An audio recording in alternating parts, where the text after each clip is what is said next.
अस्सलाम वालेकुम स्टूडेंट्स, क्या हाल है? ठीक है, उम्मीद है आप सब बढ़िया से होंगे। अच्छा स्टूडेंट्स, आपको पता है कि हम एक्सरसाइज 1.2 सॉल्व कर रहे हैं। तो लास्ट लेक्चर के अंदर हमने 1.2 एक्सरसाइज का क्वेश्चन नंबर 1 को कंप्लीट सॉल्व किया था, जो कि शॉर्ट क्वेश्चन था। ठीक है, मैं साथ साथ आपको बताता जा रहा हूँ कि शॉर्ट क्वेश्चन कौन से हैं और लॉन्ग क्वेश्चन कौन से हैं। तो बच्चों, आज की जो वीडियो है इसके अंदर हम एक्सरसाइज 1.2 का क्वेश्चन नंबर 2 से स्टार्ट करेंगे। और आज की इस वीडियो के अंदर मैं कोशिश करूंगा बच्चों इसका first part, second part, third part, 4 वाला पार्ट और 5 वाला पार्ट। तो पहले 5 पार्ट्स को सॉल्व करूंगा और इनको हम अच्छे से सॉल्व करेंगे, क्योंकि ये इंपॉर्टेंट क्वेश्चन है, ये शॉर्ट क्वेश्चन है। तो ये जो 5 वाला पार्ट है ये बच्चों लॉन्ग क्वेश्चन है, ये याद रखना है आपने। ये क्या है? ये लॉन्ग क्वेश्चन है आपके पास, और बाकी फर्स्ट 4 पार्ट जो है वो शॉर्ट क्वेश्चन है आज की वीडियो के अंदर। तो बाकी जो 4 पार्ट्स हैं उसको हम इंशाल्लाह नेक्स्ट वीडियो के अंदर सॉल्व करेंगे। अच्छा बच्चों, स्टार्ट करते हैं एक्सरसाइज 1.2 का क्वेश्चन नंबर 2। तो उसको सॉल्व करने से पहले कुछ बेसिक्स हैं, उनको हम एक दफा रीड कर लेते हैं। बच्चों, बेसिक्स क्या है? तो सबसे पहले आपने ये बच्चों सीखना है कि आपके पास, मैंने वैसे तो लास्ट वीडियो के अंदर भी ये बड़ी डिटेल के अंदर बताया था कि बच्चों रेडिकल एक्सप्रेशन क्या होता है। अगर किसी भी नंबर के ऊपर स्क्वायर रूट का सिंबल लग जाता है तो वो आपके पास एक रेडिकल एक्सप्रेशन बन जाता है। तो फॉर एग्जांपल मेरे पास लिखा हुआ है 5, तो इसके ऊपर अगर हम स्क्वायर रूट का सिंबल ले लेते हैं तो ये हमारे पास एक रेडिकल एक्सप्रेशन है। ठीक हो गया। अच्छा, उसके बाद देखें बच्चों, नेक्स्ट क्या है। अब यहाँ पे जो वैल्यू बाहर n के, मतलब कि ये देखो ना, यहाँ पे अब स्क्वायर रूट के नीचे हमने लिखा हुआ है x। अब x का नाम क्या है बच्चों? जो स्क्वायर रूट के अंदर वैल्यू लिखी होती है उसको हम रेडिकेंड बोलते हैं। समझ के बाद उसके बाद बच्चों, ये जो बाहर n लिखा हुआ है ना, n, इसका मतलब होता है इंडेक्स। इसको क्या नाम देते हैं? इंडेक्स बोलते हैं, इसको हम इंडेक्स बोलते हैं। ठीक है। अब बच्चों, आपने क्या करना है, एक्चुअली आपने इस जो आपके पास रेडिकल फॉर्म है, इसकी आपने क्या करनी है, एक्सपोनेंशियल फॉर्म बनानी है। तो एक्सपोनेंशियल फॉर्म कैसे बनाते हैं, याद रखना बच्चों, आपके पास ये एक फार्मूला है कि आपने लिखना है रेडिकेंड। मैं यहाँ पे ये वाला फार्मूला लिख देता हूँ। वैसे तो बुक में नहीं लिखा हुआ, लेकिन आप इसको नोट डाउन कर लें, बहुत फायदा होगा आपको बच्चों। रेडिकेंड एज इट इज और 1 ओवर इंडेक्स। ठीक हो गया बच्चों। ये जब हमने रेडिकल से किस में आना है, एक्सपोनेंशियल में आना है, तो हमने इस फार्मूले को फॉलो करना है। अब जरा गौर करें, अब आपके पास जो रेडिकल फॉर्म है उसके अंदर मतलब कि जो रेडिकल एक्सप्रेशन है उसमें रेडिकेंड क्या बन रहा है? रेडिकेंड बच्चों होता है जो स्क्वायर रूट के अंदर या स्क्वायर रूट के नीचे वैल्यू लिखी होती है, वो आपके पास है x यहाँ पे। ठीक है, x एज इट इज आ जाएगा और 1 ओवर। अब बच्चों, इंडेक्स क्या है? इंडेक्स आपके पास यहाँ पे n दिया गया। एंड इंडेक्स आपका चेंज हो सकता है, 1 हो सकता है, 2 हो सकता है, 3, 4, 5, 6, कुछ भी हो सकता है। यहाँ पे हमें इंडेक्स दिया गया n। तो ये बच्चों आपके पास ये आपके पास रेडिकल एक्सप्रेशन है, उसकी जो आपके पास एक्सपोनेंशियल फॉर्म होगी वो ये होगी। तो फॉर एग्जांपल मैं अगर आपको यहाँ पे एक एग्जांपल बताऊं तो वो ये है बच्चों मेरे पास। अगर चलें ये इसी एग्जांपल को सेट कर लेते हैं बच्चों। यहाँ पे मैं लिख लेता हूँ 3, फॉर एग्जांपल इंडेक्स में मैंने 3 ले लिया। अब मैंने इसकी एक्सपोनेंशियल फॉर्म बनानी, तो एक्सपोनेंशियल फॉर्म बनाने के लिए जो रेडिकेंड है उसको फिक्स रखना है। तो रेडिकेंड आपके पास यहाँ पे 5 है, तो 5 को हमने फिक्स रखा, और जो बच्चों इंडेक्स है उसको 1 ओवर की फॉर्म में ले लेंगे पावर के अंदर। ठीक है, ये बच्चों आपके पास इसकी क्या आ जाएगी, एक्सपोनेंशियल फॉर्म आ जाएगी। सिंपल एक्सपोनेंशियल फॉर्म के अंदर हमने स्क्वायर रूट को खत्म कर देना होता है, और जो इंडेक्स होता है उसको हमने 1 ओवर की फॉर्म में लिख लेना होता है, और जो रेडिकेंड होता है स्क्वायर रूट के अंदर वाली वैल्यू होती है उसको हमने फिक्स रखना होता है। तो ये उम्मीद है बच्चों आपको छोटा सा कॉन्सेप्ट समझ आ गया होगा। उसके बाद नेक्स्ट बच्चों, ये लॉज ऑफ इंडिसेस लिखे हुए हैं, ये बहुत इंपॉर्टेंट है, आपने इनको अच्छे से फॉलो करना है, इसको आपने समझ लेना है। सबसे पहला रिजल्ट बहुत इंपॉर्टेंट है। ठीक है, उसके बाद मैं पहले इसी को डिस्कस करते हैं बच्चों। ये देखें क्या लिखा हुआ आपके पास, लिखा हुआ है कि a m multiply a n. बच्चों जरा गौर करना, आपसे ये कहा गया कि अगर आपके पास लिखा हुआ है a m multiply a n is equal to, अब बच्चों इसका मतलब यह है कि दोनों की बेस सेम है, दोनों की बेस क्या है, सेम, और दो नंबर्स, दो वैल्यूज आपस में हो रही है मल्टीप्लाई। डॉट का मतलब है मल्टीप्लाई। तो आपने क्या करना है बच्चों, जो बेस है उसको हमने ले लिया 1 टाइम। तो बेस क्या होती है, ये जो मतलब कि नीचे नंबर लिखा होता है इसको बेस बोलते हैं। तो यहाँ पे बेस आपके पास a है, तो मैंने a लिखा 1 टाइम, और इन दोनों की जो पावर है उनको हमने ऐड कर देना है। क्या कर देना है बच्चों, ऐड कर देना है, प्लस कर लेना है। ठीक हो गया। बेस 1 टाइम, जब बेस सेम होगी और दो वैल्यूज मल्टीप्लाई हो रही होंगी, उनकी जो पावर है वो डिफरेंट नंबर होंगे, तो आपने क्या करना है, बेस को 1 टाइम लिखना है और उनकी जो पावर होगी उसको आपने ऐड कर लेना है, प्लस कर लेना। फॉर एग्जाम्पल फॉर एग्जाम्पल मेरे पास लिखा हुआ है 2 की पावर x मल्टीप्लाई 2 की पावर 5, ठीक है। तो मैं क्या कहता हूँ, मैं आपसे ये कहता हूँ कि दोनों की बेस सेम है, 2 बेस है आपके पास तो 2 वन टाइम, और इनकी पावर को कर लो प्लस, तो ये बच्चों आ जाएगा x प्लस 5 आ जाएगा। समझ गए कॉन्सेप्ट? अच्छा, ये तो आपने इस तरह से समझा, कॉन्सेप्ट को लिया समझ। अब दूसरी बात देखें। अच्छा, अब अगर मैं आपको इसको दूसरी तरह से बताऊं आपको बच्चों, अगर मैं आपसे कहता हूं कि मेरे पास ये वाली चीज है, फॉर एग्जाम्पल मैं यहाँ पे लिखता हूँ ये वाली चीज, ठीक हो गया। चले, मैंने इसको लिख लिया। अब देखो, मैं मेरे पास ये लिखा हुआ था। अब मैं क्या कहता हूँ, मैंने पावर करनी है सेपरेट। अब बेस सेम यूज करके आपने बच्चों ये लिखना है इसको a की पावर m, पावर के अंदर जो दो वैल्यूज मतलब ऐड हो रही हैं, प्लस हो रही हैं, जो टू टर्म्स प्लस हो रही हैं, उनको आपने सेपरेट कर देना है। a m multiply a n, ये आपने कर लिया, इसके साथ सेपरेट कर लिया। समझ गए? तो क्या है कि अगर मेरे पास ये वाली चीज होगी तो बेस जो भी होगी उसको हमने 2 टाइम लिखना है। बेस यूज करके आपने पावर को सेपरेट करना है। आपने इस बात को अपने माइंड में रखना है। आपने क्या लिखना है, बेस सेम यूज करके आपने ये वाली बात जो है इसको याद कर लेना है बच्चों। आपने करना है कि बेस यूज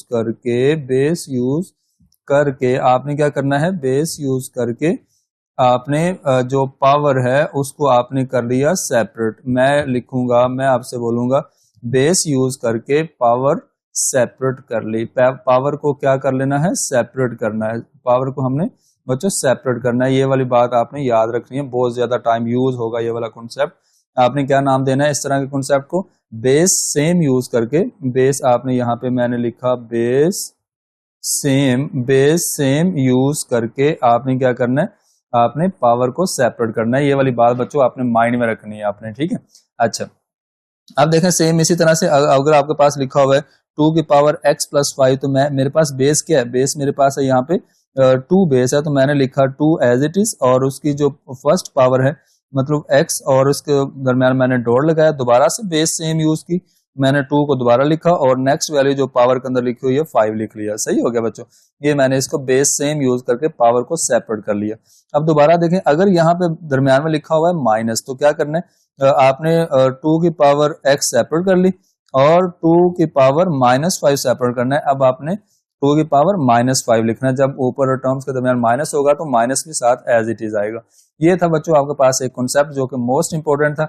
उसके बाद ये सेकंड वाला देखो, अगर दो नंबर आपके पास मल्टीप्लाई हो रहे हैं, एक ब्रैकेट के अंदर एक होल नंबर, दोनों को हम एक साथ बच्चों मल्टीप्लाई कर देंगे, तो ये भी सिंपल हो जाएगा। उसके बाद बच्चों ए बी है, दो डिफरेंट नंबर है, उसकी होल पावर n है, मतलब होल पावर दिया गया।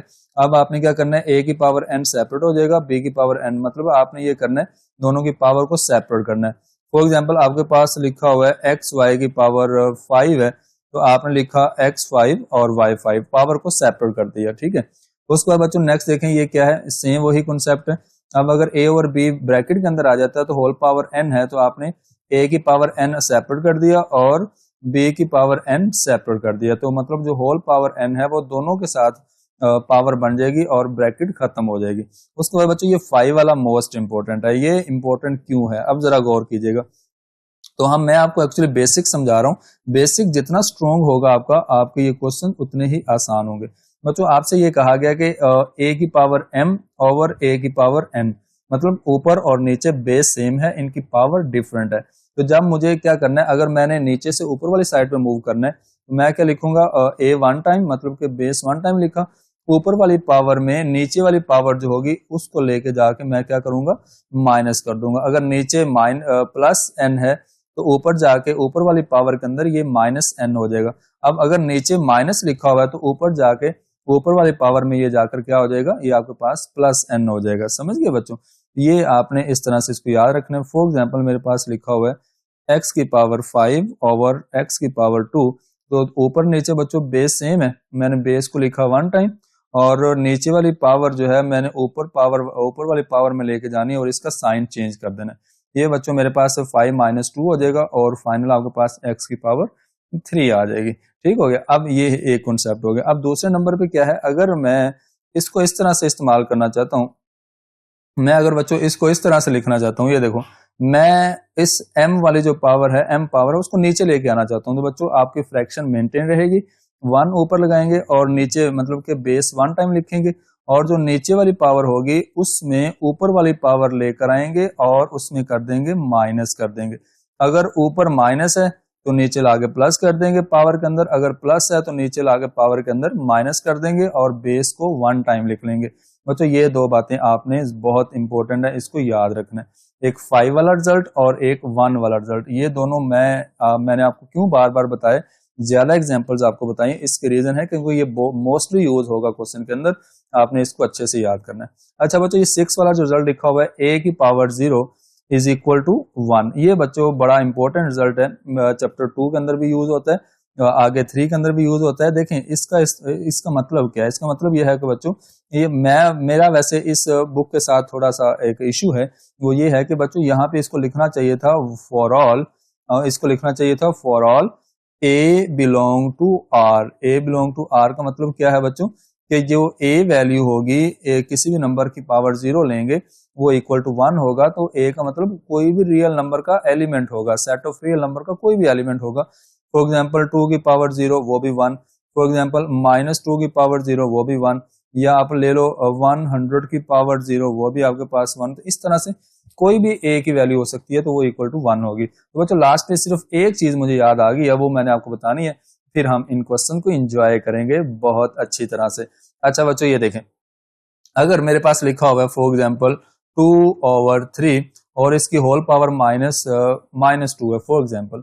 अच्छा बच्चों हमें करना क्या, हमें ये करना है कि जब आपके पास फ्रैक्शन होगी, मतलब कि ये फ्रैक्शन है ना 2/3, ये एक रैशनल नंबर है, तो इसकी पावर अगर नेगेटिव होगी तो हमें बच्चे सबसे पहले इसकी पावर पॉजिटिव करनी है।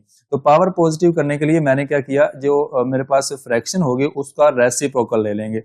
रेसिप्रोकल का मतलब ये होता है कि नीचे वाली टर्म ऊपर और ऊपर वाली कहाँ नीचे आ जाती होती है। इसका मतलब ये हो जाएगा 3/2 और इसकी जो होल पावर है वो +2 हो जाएगी। बच्चों क्या हो जाएगी, +2 हो जाएगी, समझ गए। जब आपके पास फ्रैक्शन होगी उसकी होल पावर नेगेटिव होगी तो हम क्या करेंगे, जो फ्रैक्शन होगी अंदर ब्रैकेट के अंदर लिखी होगी उसको उल्टा देंगे, नीचे वाली वैल्यू ऊपर ऊपर वाली नीचे ले आएंगे और उसकी जो होल पावर होगी वो पॉजिटिव हो जाएगी। तो इसी कॉन्सेप्ट को हम सीखते हुए चलते हैं एक्सरसाइज 1.2 क्वेश्चन नंबर 2 और उसका फर्स्ट पार्ट है। तो बच्चे ये लिखा हुआ है, फर्स्ट वाला पार्ट मैंने आपके सामने रेडी किया हुआ है। बच्चे फर्स्ट वाला पार्ट जो है वो क्या लिखा हुआ है, वही कॉन्सेप्ट है मैंने जो आपको अभी अभी बताया, लेटेस्ट कॉन्सेप्ट। तो चलें बच्चों इनको अच्छे से देखते हैं और ये बहुत मजेदार क्वेश्चंस है। अच्छा बच्चों ये देखो 81/16 लिखा हुआ है और इसकी होल पावर क्या है बच्चों, वो -3/4 है। तो मैंने आपको अभी अभी बताया कि जब आपके पास पावर अगर मतलब कि नेगेटिव है तो हमें उस पावर को पहले करना है पॉजिटिव। तो वो पावर कैसे पॉजिटिव होगी, हमारे पास जो फ्रैक्शन दी गई है उसको हम उल्टा देंगे। बच्चों ये क्या होगा, 16 को मैं ऊपर ले जाऊंगा और 18 को नीचे ले आऊंगा, ये मेरे पास बन जाएगा +3/4। इसकी जो होल पावर है वो +3/4 हो जाएगी क्योंकि मैंने जो 16 था उसको ऊपर ले गया और जो 18 था उसको नीचे ले आया। ठीक हो गया बच्चों। अच्छा अब हमें क्या करना है, अब हमने सबसे पहला काम ये करना है कि ये जो आपके पास 16 लिखा हुआ ना, यहाँ पे 16 इसको हमने सॉरी ये 18 नहीं है, ये 81 है। Sorry I am so sorry. अच्छा बच्चों ये देखो क्या है, ये आपके पास 16 है और ये नीचे 81 है। बच्चों आपने सबसे पहले 16 के बना लेने हैं फैक्टर्स, मतलब इसका एलसीएम ले लेना है। तो 2 पे जाएगा, आपने इसको डिवाइड किया 2 पे तो ये आपके पास 8, फिर 2 पे जाएगा तो ये 4, फिर 2 पे जाएगा तो 2 और ये आपके पास क्या आ जाएगा 1 आ जाएगा बच्चों। ठीक हो गया। अच्छा अब आपने क्या करना है, यहाँ पे आपने 2, इसका मतलब आपके पास 2 की पावर 4 जो है वो आपके पास होगा किसके इक्वल, 16 के। मैंने क्या किया, मैंने 16 की जगह पे लिखा बच्चों, मैं यहाँ पे साइड पे लिख देता हूँ 2 की पावर 4, क्या लिखा 2 की पावर 4। बच्चों इसी तरह से हम 81 के भी फैक्टर बना लेते हैं। तो 81 का जब हम फैक्टर बनाएंगे तो ये अब आपके पास 3 पे जाएगा और यहाँ पे आएगा 27, फिर 3 पे जाएगा तो यहाँ आएगा 9, फिर 3 पे जाएगा तो फिर आएगा 3 और 3 पे और फिर यहाँ पे 1। तो बच्चों ये आपके पास क्या आएगा, ये आपके पास आएगा 3 की पावर 4 इज इक्वल टू 81। इसका मतलब मैंने 81 की जगह पे लिखा 3 की पावर 4 और होल पावर मेरे पास है 3/4 एज इट इज आ जाएगा। ठीक हो गया बच्चों।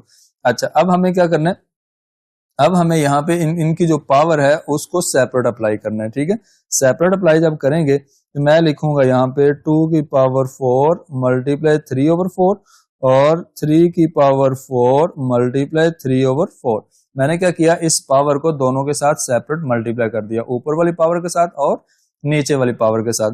उसके बाद बच्चों ये देखें, ये आपके पास 4 4 से कट हो जाएगा, इधर भी 4 4 से कट हो जाएगा, तो बाकी क्या बचेगा, ऊपर बच्चों मेरे पास बचेगा 2 की पावर 3 और नीचे मेरे पास बचेगा 3 की पावर 3। अच्छा अब देखें अब क्या होगा फाइनली बच्चों, 2 की पावर 3 क्या होता है, 2 की पावर 3 का मतलब 2 को हमने 3 टाइम मल्टीप्लाई करना है। 2 मल्टीप्लाई 2 4, 2 4 मल्टीप्लाई 2, ये आपके पास बच्चों ऊपर आ जाएगा 8। उसके बाद बच्चों नेक्स्ट लिखा हुआ है 3 की पावर 3, तो 3 की पावर 3 का मतलब 3 को हमने 3 टाइम मल्टीप्लाई करना है, 3 से मल्टीप्लाई नहीं करना, 3 टाइम। 3 3 9, 9 3 क्या होता है 27। तो ये बच्चों आपके पास इसका क्या आ जाएगा, फाइनल आंसर आ जाएगा। और इसको उम्मीद है आपने अच्छे से एंजॉय किया होगा, छोटा सा क्वेश्चन था, शॉर्ट क्वेश्चन है। उसके बाद बच्चों सेकंड वाला पार्ट है, ये आपके पास किस तरह से है ये देखें, जरा गौर कीजिएगा। कुछ कैलकुलेटर का यूज आप कर सकते हैं। अब देखें सबसे पहले आपने क्या करना है बच्चों, ये आपने इसको किया सॉल्व, देखें पावर होल पावर नेगेटिव है, हमें सबसे पहला काम क्या करना है बच्चों, इसकी पावर को करना है पॉजिटिव। तो क्या करेंगे, 4 ऊपर ले आएंगे और 3 को ले जाएंगे डिनोमिनेटर में, तो ये बच्चों आपके पास बन जाएगा 4/3 और ऊपर होल पावर आपके पास +2 हो जाएगी। समझ गए बच्चों, जो आपने काम करना है कि जब आपके पास फ्रैक्शन होगी तो फ्रैक्शन की पावर अगर नेगेटिव है उसको पॉजिटिव करने के लिए आप न्यूमिनेटर को डिनोमिनेटर बना दोगे और डिनोमिनेटर को न्यूमिनेटर बना दोगे और उसका होल जो पावर है वो प्लस हो जाएगा। उसके बाद बच्चों आप ना डिवाइड एक दफा वैसे ही लिख लें और 4/9 भी आप एक दफा वैसे ही लिख लें और उसके बाद मल्टीप्लाई 16/27 बच्चों ये भी आप एज इट इज लिख लें, ठीक हो गया।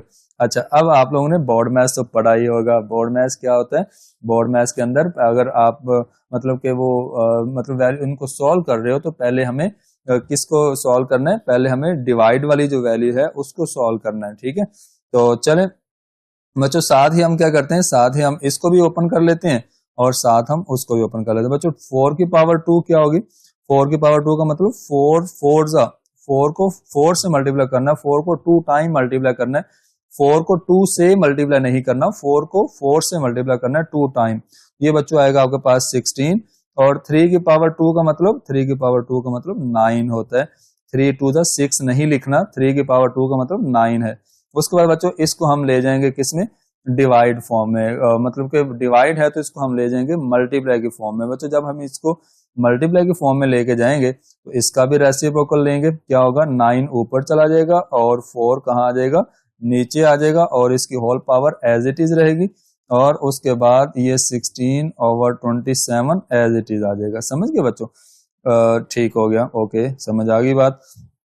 नेक्स्ट देखें बच्चों ये 16 है, इसको हम एक दफा एज इट इज लिखते हैं, तो उसके बाद मल्टीप्लाई। अच्छा बच्चों आपने जब 9 की पावर 3 लिया मतलब कि 9 को आपने 3 दफा 9 के साथ मल्टीप्लाई करना है, तो बच्चों ये आपके पास आएगा 729, ठीक है, ये आपके पास आएगा 729। तो आपने क्या लिखा यहाँ पे 9 की पावर 3 का मतलब आप इसको लिखोगे 729, ये आपने लिखा 729। उसके बाद इसको डिवाइड कर दो किसके साथ, 4 की पावर 3। बच्चों 4 की पावर 3 क्या होता है, ये आपके पास होगा 64, क्योंकि 4 मल्टीप्लाई 4 मल्टीप्लाई 4, 4 4 जा 16, 16 को दोबारा 4 से करेंगे तो आपके पास बच्चों 64 आएगा, ठीक है। उसके बाद ये वाला 16/27 आप एज इट इज नीचे लिख लेंगे। अच्छा बच्चों अब आप वैसे तो ऊपर नीचे इन सब वैल्यूज को कट कर सकते हैं, जब आप इनकी कटिंग करेंगे तो आपके पास कुछ इस तरह से आएगा। अगर मैं आपको एक आधी कटिंग कर देता हूँ बच्चों, 16 1 जा और 16 4 जा क्या होता है 64। उसके बाद बच्चों देखें 9 1 जा आपके पास आएगा और 9 को अगर आप 729 को डिवाइड करें 9 के साथ तो आपके पास क्या आएगा, आपके पास आएगा 81। तो यहाँ पे बच्चों आपके पास आएगा 81।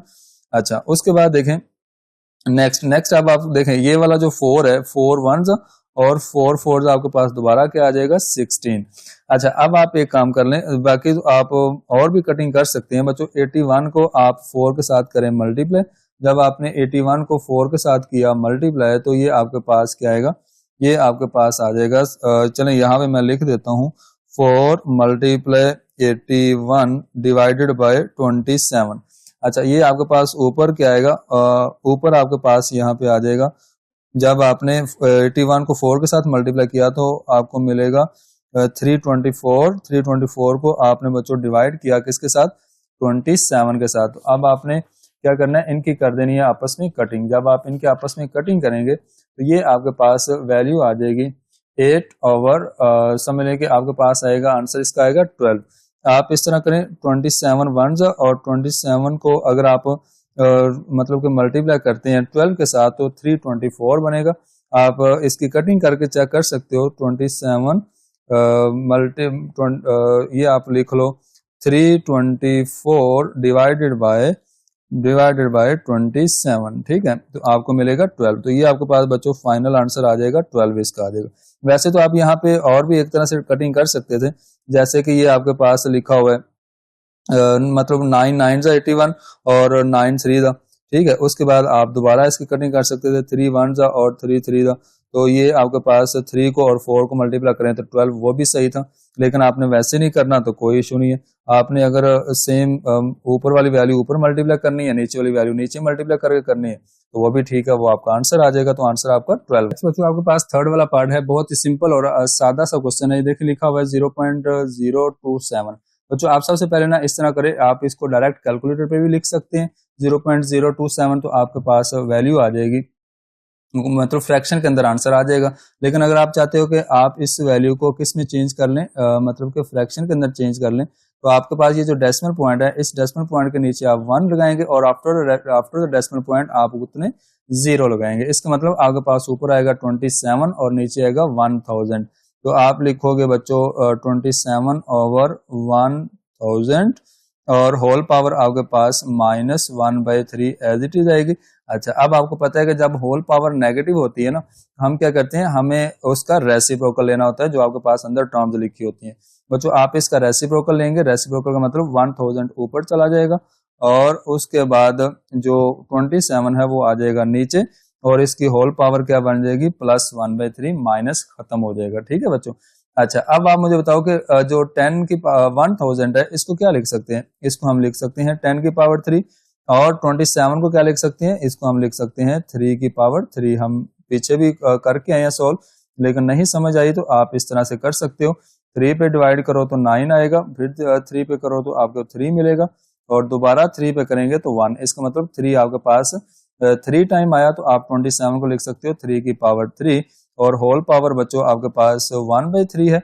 अब आप क्या करें, इस पावर को अंदर दोनों पावर्स के साथ सेपरेट कर लें। तो ये बच्चों 10 और 3 मल्टीप्लाई 1/3 और ये आपके पास डिनोमिनेटर में 3 मल्टीप्लाई 1/3, ठीक हो गया। और ये 3 3 से कट कर दो, ये 3 इस 3 से कट कर दो, तो आपके पास बच्चों फाइनल आंसर क्या आएगा, फाइनल आंसर आपके पास आएगा 10/3, ठीक हो गया। ये आपका फाइनल आंसर आ जाएगा। उसके बाद बच्चों नेक्स्ट आपके पास है ये 4 वाला पार्ट, बहुत ही आसान और छोटे छोटे से क्वेश्चन है, आपने इनको अच्छे से तैयार करना है।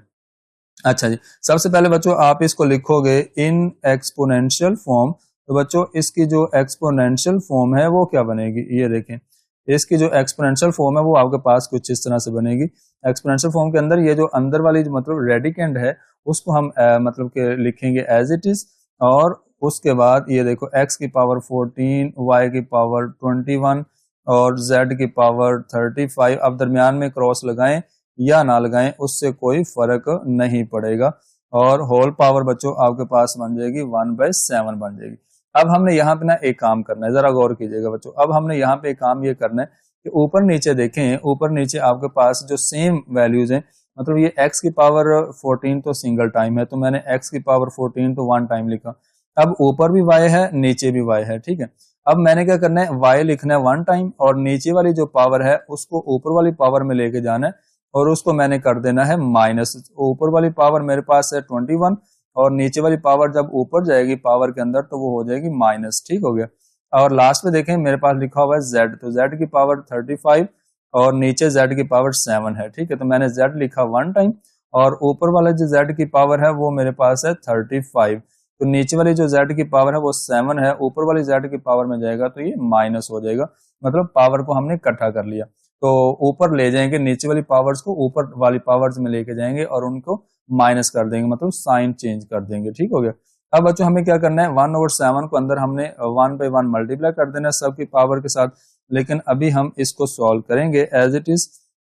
ये बच्चों आपके पास x की पावर 14 वैसे ही आएगा और ये आपके पास क्या आएगा, y की पावर 21 में से आपने 14 को कर दिया माइनस तो पीछे आपको 7 मिलेगा और z की पावर 35 में से आपने 7 को माइनस किया तो आपको मिलेगा 28, और बच्चों 1/7 आपके पास एज इट इज आ जाएगा। ठीक हो गया। अच्छा, इसके बाद आपने क्या करना है, इसके बाद आपने बच्चों इसकी पावर को अंदर अप्लाई कर देना सेपरेट। ये आपके पास आएगा 14 मल्टीप्लाई 1/7, y की पावर 7 मल्टीप्लाई 1/7। ठीक है, उसके बाद z की पावर आपके पास 28 है, उसके साथ आपने मल्टीप्लाई कर दिया 1/7 को। अब 7 1 जा 7 2 जा 14, 7 7 से कट, 7 1 जा और 7 4 जा, क्या आपके पास होता है 28। तो बच्चों x की पावर क्या आएगी 2 आएगी, y की पावर 1 तो वो लिखते नहीं है, और z की पावर क्या आएगी, z की पावर आपके पास आएगी 4। तो ये बच्चों आपके पास इसका फाइनल आंसर आ जाएगा।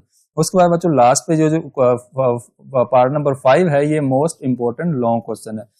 मैं वैसे मेरा तो ये फेवरेट क्वेश्चन है, और ये फेवरेट क्यों है, क्योंकि इसमें हमने बेस को चेंज करना, मतलब बेस को आपने ब्रेक करना है, पावर को ब्रेक करनी है बेस यूज करके। तो चलें, सबसे पहले बच्चों आपने एक काम करना है, आपने क्या किया, ये जो 5 है इसको आपने एज इट इज रखा, और ये जो 25 है इसको मैंने लिखा 5 की पावर 2। बच्चों जो 25 होता है ना, उसको हम लिख सकते हैं 5 की पावर 2। तो आपने जब 5 5 पे किया तो आपको मिलेगा 5, और ये आपके पास आ जाएगा 5 की पावर 2। ठीक है, 25 की जगह आप लिखा, और होल पावर मेरे पास क्या है बच्चों n+1 होल पावर है। जरा ध्यान करना है आपने इस क्वेश्चन के अंदर। सबसे पहले देखो आपके पास बच्चों इस क्वेश्चन के अंदर यहाँ पे ऊपर और नीचे, ये ऊपर भी 2 टर्म है और नीचे भी आपके पास 2 टर्म है। ठीक है, ये पता होना चाहिए, क्योंकि टर्म्स कब पता चलती है, जब आपके पास दरमियान में प्लस या माइनस का साइन लगता है, वो आपके पास उतनी टर्म्स बन जाती हैं। तो ऊपर 2 टर्म्स बनेगी और नीचे भी 2 टर्म्स बनेगी। तो चलें, अब आप बच्चों इस 25 को आप एज इट इज लिख लें। ठीक है, इस 25 को आप एज इट इज रखें। जब आपने इस 25 को ऐसे लिखा, और ये आपके पास नेक्स्ट 5 की पावर 2n आ जाएगा, और मैंने ब्रैकेट को कर दिया यहाँ से खत्म कर दिया। ठीक है, अच्छा अब देखें जरा डिनोमिनेटर में बच्चों, डिनोमिनेटर में क्या होगा, डिनोमिनेटर में मैंने क्या कर दिया, इस 5 को और 5 की पावर 2n+3 मैंने एज इट इज लिख दिया, जस्ट मैंने ब्रैकेट को खत्म किया है। ठीक हो गया। अच्छा नेक्स्ट देखें, नेक्स्ट आपके पास ये बच्चों दोबारा 25 है, मैंने 25 को क्या लिखा 5 की पावर 2, और होल पावर में मेरे पास क्या आ जाएगा, ये मेरे पास आ जाएगा n+1 आ जाएगा। अच्छा अब आप देखें नेक्स्ट क्या करना है, नेक्स्ट आपने इसको लिखना है इस तरह से कि ये आपके पास आ गया 5 एज इट इज, और आपने इस 2 को अंदर करना है, मतलब दोनों के साथ हमने 1/1 इसको मल्टीप्लाई करना है। तो ये बच्चों आ जाएगा 5 एज इट इज, पहला 5, और दूसरा जो 5 है उसकी पावर में आपने इसको जब मल्टीप्लाई करवाया तो ये बन जाएगा 2n। उसके बाद बच्चों आपने 2 को 1 से मल्टीप्लाई करना है, तो 2 1 जा 2 आ जाएगा। अच्छा उसके बाद नेक्स्ट देखें, नेक्स्ट बच्चों मेरे पास ये वाली टर्म लिखनी है मैंने, तो 25 ऐसे ही लिखा, और 5 की पावर 2n भी मैंने एज इट इज लिख ली। अच्छा डिनोमिनेटर में मैंने 5 ऐसे ही लिखा, और 5 की पावर 2n+3 मैंने एज इट इज लिखा, इसको भी मैंने एज इट इज लिखा, जिसको मैंने एज इट इज लिखा उनको मैंने सर्कल कर दिया। उसके बाद बच्चों नेक्स्ट देखें, लास्ट पे इसको लिखना है, तो ये यहाँ पे हम मल्टीप्लाई करेंगे बच्चों, ये आपके पास हो जाएगा 2 को n से किया तो 2n, और 2 को 1 से किया तो ये आपके पास 2 आ जाएगा। ठीक है, अब देखें आपने ना यहाँ से करना है ब्रेक। अब ये वाला स्टेप मोस्ट इंपोर्टेंट है, मेरा ये फेवरेट स्टेप है, इसको आपने अच्छे से समझना है बच्चों। देखें अब हमने ब्रेक करना है, सब टर्म्स को हमने करना है ब्रेक। अब देखें मैंने ये वाला 5 लिखा एज इट इज, ये लो 5 आ गया एज इट इज। अब मैंने यहाँ पे इसको करना है ब्रेक, क्योंकि पावर के अंदर 2n+2 है, तो मैंने इसको किया ब्रेक। तो ये बच्चों आएगा 5 की power 2n, base same use करके पावर को सेपरेट करना। याद है ना, मैंने शुरू में आपको ये वाली बात बताई थी। उसके बाद बच्चों 5 हम दोबारा लिखेंगे, और मैं लिखूंगा 5 की पावर 2 लिखूंगा, समझ गए। अच्छा माइनस, अब मैंने क्या किया एक्चुअली, मैं दोबारा से अगर आपको बताऊं तो ये मैंने 5 को 2n के साथ लिखा। ठीक है, ये मैंने 5 को 2n के साथ लिख दिया। अब उसके बाद मैंने दोबारा से 5 को यूज करना है, किसके साथ, ये मैंने 5 को 5 की पावर 2 ले ली सेपरेट। ठीक है, 5 को मैंने 2 दफा लिख दिया, इसको बोलते हैं बेस, बेस को 2 टाइम यूज कर दिया, पावर सेपरेट कर दी। तो इसी तरह से हम बच्चों इस साइड पे आपने 25 ऐसे लिखा, और 2 की पावर 5 की पावर 2n मैंने वैसे ही लिख दिया। यहाँ पे हम ब्रेक नहीं कर सकते, एज इट इज रहेगा। अब यहाँ पे बच्चों देखें, यहाँ पे अब आपने यहाँ पे 5 को लिखा एज इट इज, और अब मैंने इसको ब्रेक करना है। तो मैंने क्या लिखा, बेस 5 है, 5 को मैंने 1 टाइम लिखा, और 2 की पावर n आ गया, 5 की पावर 2n आ गया। अब मैंने क्या करना है, दोबारा से बेस को लिखना है, मल्टीप्लाई की फॉर्म में 5 दोबारा लिखा और उसके साथ पावर में मैंने 3 ले लिया। समझ गए बच्चों। अब पहले मैंने क्या किया, 5 की पावर 2n लिखा, सेपरेट कर दिया। अब दोबारा से मैंने बेस 5 यूज करके इस तरह लिख दिया, 5 की पावर 3 लिख दिया। अच्छा, अब इसको भी ब्रेक करेंगे। इसको मैंने लिखा 2 की पावर n, 5 की पावर 2n और उसके बाद 5 की पावर 2 मैंने सेपरेट कर दिया। समझ गए बच्चों। मैंने 5 की पावर 2n सेपरेट कर दिया और 5 बेस सेम यूज करके 2 सेपरेट कर दिया। अब बच्चों यहाँ से जरा गौर कीजिएगा, यहाँ पे मैंने ना एक काम करना है, यहाँ पे मैंने कॉमन करना है ऊपर से और नीचे से। ऊपर नीचे हम डायरेक्ट 5 से 5 कट नहीं कर सकते, आपने ये मिस्टेक्स नहीं करनी है। जैसे ये ऊपर नीचे आप कट कर दो, ऐसी गलती नहीं करनी। आपने ऊपर से बच्चों 2 की पावर 5 की पावर 2n और 5 की पावर 2n यहाँ ऊपर से कॉमन करें 1 टाइम। उसके बाद नीचे से भी 5 की पावर 2n और 5 की पावर 2n आपने करना है कॉमन। तो अब देखें मैंने जिनको अंडरलाइन किया, ये आप ऊपर भी 1 टाइम कॉमन कर लें और नीचे भी आप 1 टाइम क्या कर लें, इनको आप कॉमन कर लें। जब ऊपर से आपने इसको और इसको कॉमन कर लिया तो पीछे बचेगा ये वाला 5 और इसके साथ हम मल्टीप्लाई कर दो 5 की पावर 2। 5 की पावर 2 को आप एज इट इज लिख लो एक दफा माइनस। अब बच्चों यहाँ पे 25 बच जाएगा। ठीक है, अब डिनोमिनेटर में भी सेम हम क्या करेंगे, जब हमने कॉमन किया ये जो सर्कल वाली वैल्यू है और पीछे क्या बचेगा, ये 5 की पावर 5, मतलब क्या आपने क्या किया, कॉमन किया 2 की पावर n आपने कर लिया 1 टाइम कॉमन। अंदर बचेगा बच्चों आपके पास ये वाला 5 और उसके साथ मल्टीप्लाई हो रहा है 5 की पावर 3, तो 5 की पावर 3 को भी साथ वैसे ही लिख लो। उसके बाद बच्चों लास्ट पे 5 की पावर 2 आपके पास बचेगा, बाकी कॉमन चला जाएगा। समझ गए बच्चों। जब आपने कॉमन कर लिया उसके बाद बाकी खैर है। अब 5 की पावर 2n 5 की पावर 2n आपके पास कट ऑफ हो जाएगा। अच्छा, अब ये आपके पास ऊपर बच्चों ये 5 की पावर 2 क्या होता है, 5 की पावर 2 25 होता है। 25 को आपने इस 5 के साथ अभी आप मल्टीप्लाई ना करें तो आप 5 1 टाइम लिखें। तो 5 की पावर 2 क्या होता है 25 माइनस 25 एज इट इज आ जाएगा ये वाला। ठीक है बच्चों। अब डिनोमिनेटर में देखो आपके पास ये वाला 5 एज इट इज और 5 की पावर 3 क्या होता है, 5 को 3 टाइम मल्टीप्लाई करेंगे तो ये होगा 125 होगा और लास्ट पे 25 एज इट इज आ जाएगा बच्चों। अच्छा, अब आपने क्या करना है, इनको आपने सॉल्व करना है। 25 को आपने दोबारा 5 से मल्टीप्लाई किया तो ये बन गया 125 और माइनस 25 एज इट इज और 125 को दोबारा आपने 5 से मल्टीप्लाई किया तो ये बनेगा 625। आपने कैलकुलेटर का यूज करते जाना है। अब तो समझ लें आपका क्वेश्चन हो गया सॉल्व। तो 125 में से 25 को माइनस किया तो क्या आया 100। उसके बाद 625 में से आपने 25 को माइनस किया तो ये आएगा 600। बच्चों 20 से 20 आप खत्म कर दो। उसके बाद फाइनल आपके पास जो वैल्यू आएगी वो आएगी 1/6। तो ये बच्चों आपके पास इसका फाइनल आंसर आएगा। तो मेन काम आपका सिर्फ पावर को आपने यहाँ से ब्रेक करना है और उसमें से कॉमन करना है और आपका क्वेश्चन बहुत आसान हो जाएगा। ठीक है बच्चों, ये मिस्टेक नहीं करनी है, आपने इसको बार बार करना है और अच्छे से तैयार करना है। और इसी के साथ आप अपना ढेर सारा ख्याल रखिएगा। इंशाल्लाह मिलेंगे नेक्स्ट वीडियो।